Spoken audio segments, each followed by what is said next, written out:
இல்லாமல் நீலிரான்னு ஒரு படம் வருது இல்லை, அந்த படம் இலங்கை தமிழர்களை பற்றின ஒரு கதை. அப்படிங்களா? இலங்கை தமிழர்களை பற்றின ஒரு கதை. கார்த்திக் சுப்ராஜ் தான் எழுதுறாரு. அது பெரிய டீமாக அதில் வந்து சேர்ந்து அவர் ஒர்க் பண்ணியிருக்காங்க. படம் நல்லா இருக்குன்னு நம்புவோம்.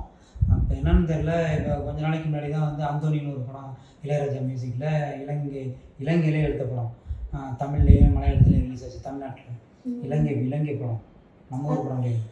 இலங்கையிலே எடுத்து இளையராஜா மியூசிக் இது தமிழ்லேயும் மலையாளத்துலேயும் ரிலீஸ் ஆச்சு.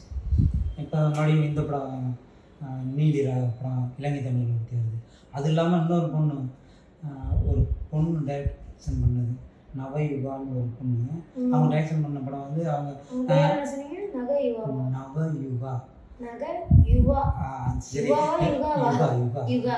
அந்த படத்தில் அவங்க பேர் தெரியல, நம்ம போடுவோம் பேர், இமேஜ் போடுவோம். அவங்க பொம்மைன்னு ஒரு படம் பண்ணியிருக்காங்க. அந்த அதுவும் இலங்கை தமிழர்களை பற்றின படம். அது இன்னும் ரிலீஸ் ஆகல. அவங்க ஏகப்பட்ட ஃபெஸ்டிவலுக்கு அனுப்பிச்சிருக்காங்க. பயங்கர அவார்டாக வாங்கி குமிச்சிட்ருக்கு. அந்த படமும் சீக்கிரமே ரிலீஸ் ஆகும் அப்படின்னு அந்த படத்தில் சொல்லியிருக்காங்க.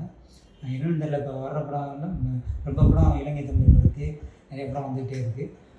அது மட்டும் இல்லை, நீங்கள் வந்து போஸ்ட் ப்ரொடக்ஷன் பண்ணணும், நீங்கள் எடுத்த படத்தை வந்து போஸ்ட் ப்ரொடக்ஷன் பண்ணணும், டப்பிங் பண்ணணும், டிஐ பண்ணணும், அப்புறம் மியூசிக்கல் பண்ணணும், விஎஃப்எக்ஸ் பண்ணணும் அப்படின்னா, அது ப்ரீவியூ பார்க்கணும், மிக்சிங் பண்ணணும் அப்படின்னா எதுக்கும் இல்லை, நம்ம Black and Media Solution Private Limited Solution சொல்லிட்டு பாண்டிச்சேரி கெஸ்ட் ஹவுஸ் பக்கத்தில் இருக்குது. KK Nagar Pondicherry guest house பக்கத்தில் இருக்குது.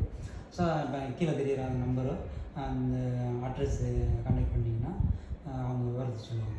ஓகேவா?